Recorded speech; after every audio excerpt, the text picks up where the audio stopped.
Rebonsoir, Madame Périgot.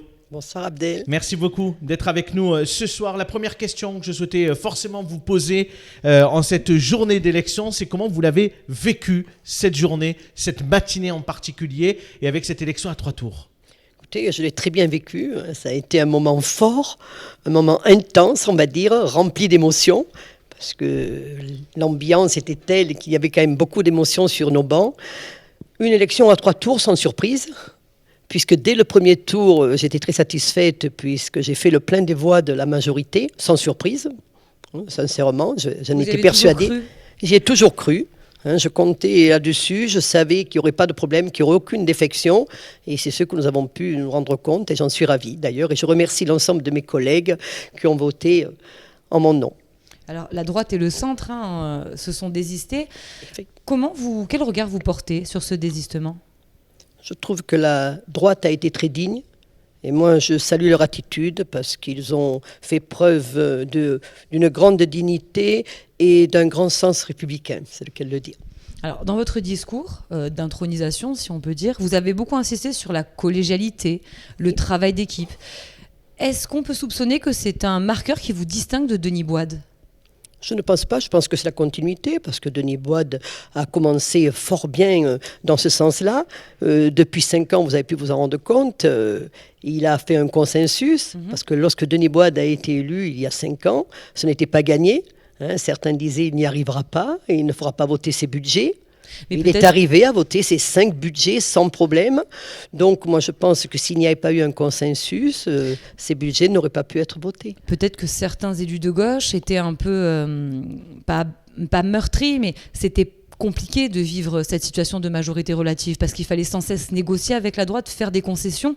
Et là par exemple, on a appris que vous avez décidé de reprendre les réunions de vice-présidents, donc de gauche, qui étaient abandonnées. Je trouve que c'est normal de réunir régulièrement l'exécutif du département, tous les vice-présidents qui ont des délégations. Il est important que chacun indique son travail aux uns et aux autres et qu'on voit tous ensemble l'avenir du département. Parce que nous vivons en ce moment tout de même une situation grave, en plus du contexte sanitaire, le contexte économique est dramatique actuellement. Donc il faut quand même bien réaliser que les Gardois nous attendent un petit peu au virage et ce qu'ils veulent, c'est un soutien et nous sommes là pour les soutenir, c'est tout à fait normal. C'est pour cette raison que je veux absolument qu'il y ait une entente collégiale au sein de nos bancs. Bon, vous avez été forcément rassuré à la fin de matinée, ce vendredi. Je présume que depuis quelques jours, voire peut-être quelques semaines, vous aviez commencé à travailler sur la suite de Denis Boide. On a bien compris qu'effectivement, vous alliez marcher dans ses pas et à la fois aussi essayer de vous différencier. Quelles sont vos priorités, vous, pour le département, pour les 7 prochains mois ? Les priorités, c'est d'abord continuer les projets en cours. Il n'y a aucun problème, il y a de grands projets qui sont lancés, qu'il faut continuer. Le très haut débit, par exemple, que nous sommes en train de mettre sur l'ensemble du département. C'est un dossier d'ailleurs que vous voulez garder, le très haut débit. C'est un dossier que je souhaite garder, je l'ai mené dès le début. Donc c'est normal, j'estime, de le conserver puisque le projet est bien en train. Et fin 2022, je pense que l'ensemble des Gardois seront desservis en fibre jusqu'à leur habitation. Donc c'est une très bonne chose, c'est un beau projet départemental. Bon, il y a l'attractivité de notre département, il y a le soutien économique, soutien économique dans tous les sens, puisque les entreprises, avec cette crise économique, ont quand même beaucoup de difficultés et il faudra les soutenir et être à leur côté pour les aider, tout comme il faudra être aux côtés des communes qui, dans cette crise de Covid, a également fait beaucoup d'efforts. Donc nous devons être à côté, un partenaire privilégié des communes. Vous avez notamment aussi constitué votre nouvelle équipe, du moins on l'imagine. Alors déjà, au niveau du cabinet, de votre task force qui va vous aider à gérer ces dossiers, qui avez-vous choisi comme directeur ? Comme directeur de cabinet, j'ai choisi Vincent Tesser, parce que c'est un excellent élément. Il me l'a prouvé là, pendant ces quelques jours, parce que ce n'était pas évident de travailler sur les dossiers avant cette séance. Et il a préparé cette séance de main de maître, et je tiens à le remercier. Et je suis ravie de le mettre comme directeur de cabinet. Alors, on peut parler aussi de votre gouvernement, en tout cas de vos 13 vice-présidents, parce que le terme me plaît. C'est un peu ça. Du coup, donc, vous en avez 13. Oui, tout à fait. On a vu qu'il y avait une entrée, c'était Marie Janassini, Tout à qui est fait. élue du canton de Calvisson. Et on a vu notamment qu'Alexandre Pissas restait premier vice-président. Très concrètement, avec le choix de ces 13 vice-présidents, qui ne semblent pas beaucoup bouger, vers quelle direction vous voulez donner à ces quelques mois ? La Parce continuité. que oui, on rappelle, excusez-moi, que les élections départementales devraient intervenir en juin, donc vous avez quelques mois de Oui. présidence. Vous avez raison de le souligner, le mandat sera court, puisqu'il n'y a que 6 mois jusqu'à la prochaine échéance départementale. Alors, les vice-présidents, moi je souhaite travailler, je le redis, avec eux, hein, je trouve que c'est essentiel. Je leur ai redonné toutes leurs délégations, parce que je trouvais que c'était normal, ils avaient très bien Ils les ont travaillé. conservés, ils ont Ils gardé ont les mêmes. conservé toutes leurs délégations. Donc on a une Monsieur forme de Pissas, continuité. il y aura une continuité. Monsieur Pissas est premier vice-président avec toutes ses délégations et l'ensemble des vice-présidents continuera également à exercer leurs délégations. On a Carole Bergerie, qui elle est promue seconde vice-présidente, parce qu'elle n'a pas de troisième. Elle Tout à vous fait. remplace donc. Elle Qu'est-ce me qu'elle va faire ?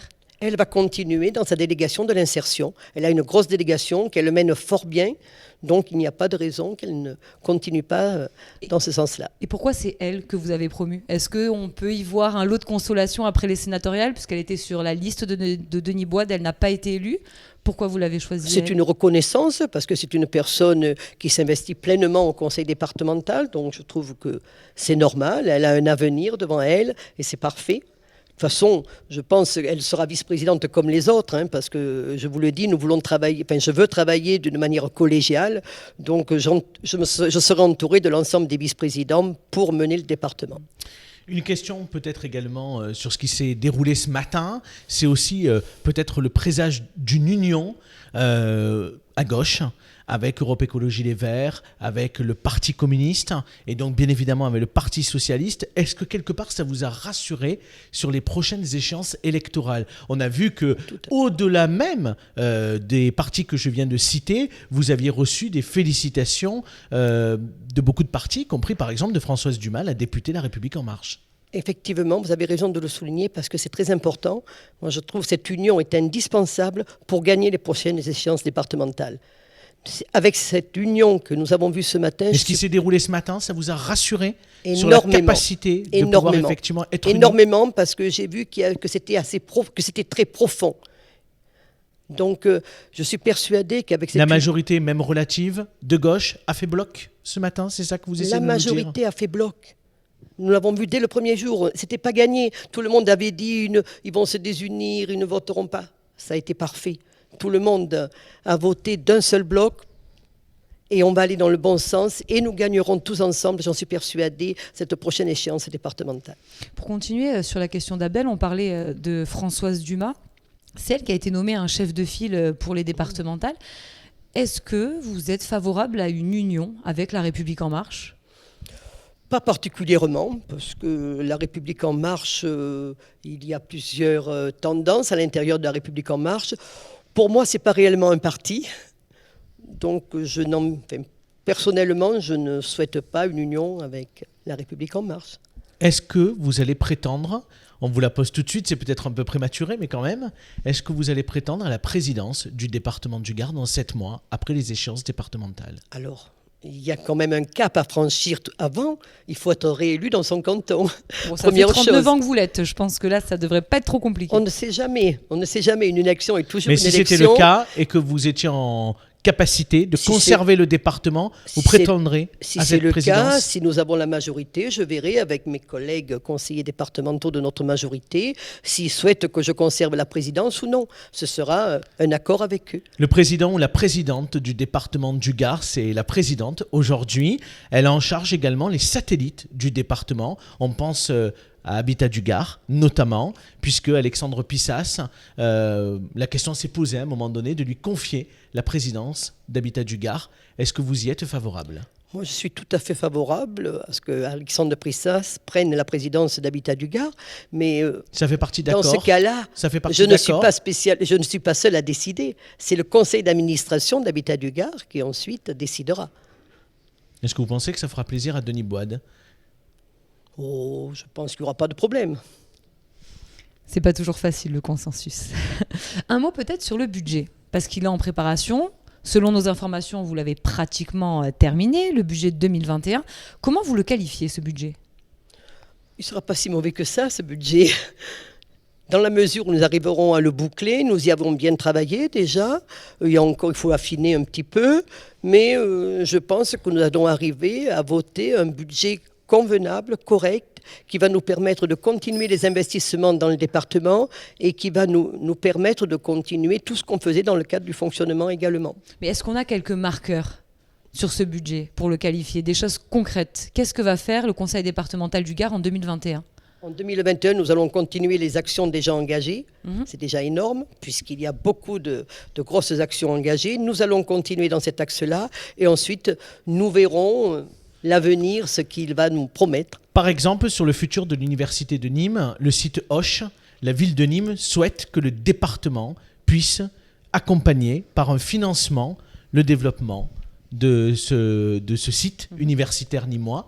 Est-ce que vous y êtes favorable ? Vous allez probablement rencontrer Jean-Paul Fournier dans les prochains jours. C'est un dossier que nous allons étudier d'une manière très précise. Je vais rencontrer Jean-Paul Fournier dans les jours qui viennent pour en parler et nous en parlerons ensuite au sein de la majorité et des vice-présidents pour voir ce que nous allons faire pour l'avenir. Parce qu'on rappelle que vous deviez donner 5 millions d'euros et que vous les avez retirés. Tout à fait, on les a retirés, nous avons réfléchi et nous allons voir ensuite quelles décisions nous allons prendre.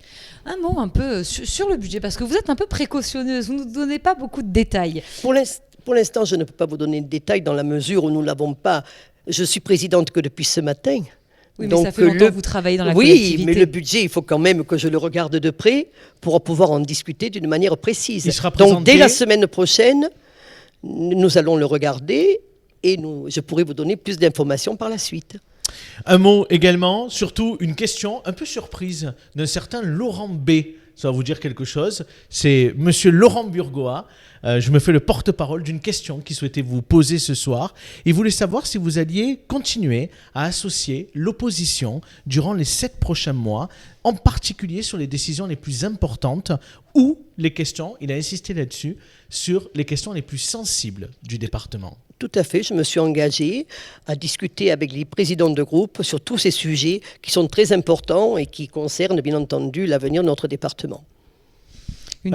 Un mot peut-être sur les prochaines échéances, on en a parlé, mais si d'aventure vous êtes réélu en juin 2021, est-ce que vous briguerez de nouveau la présidence du conseil départemental ou est-ce que Françoise Laurent-Périgot, c'est juste quelques mois d'intérim ?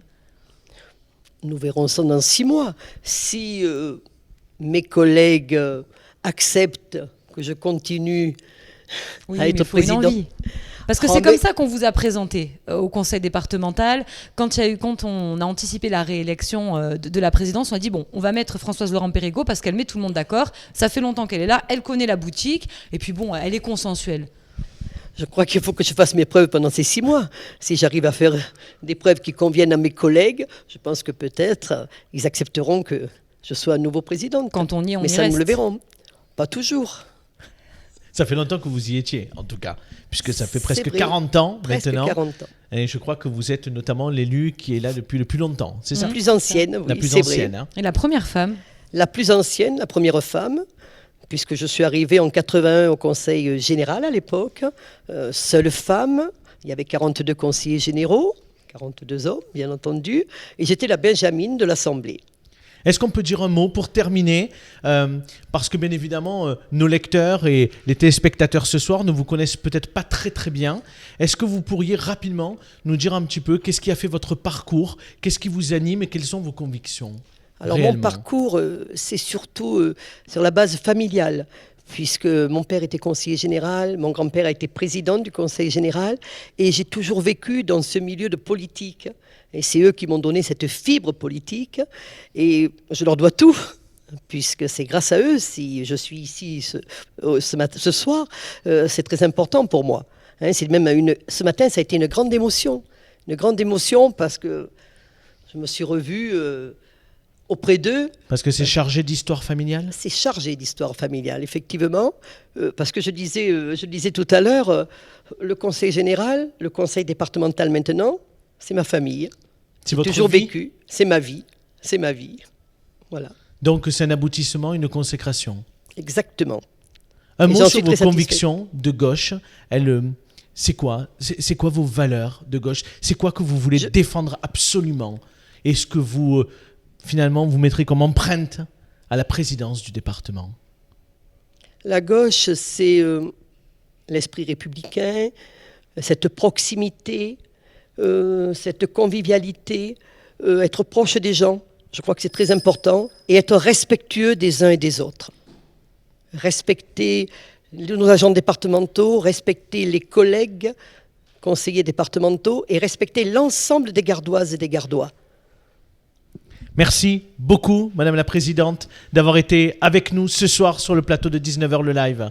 Merci à vous, Abdel. Merci à vous, Coralie.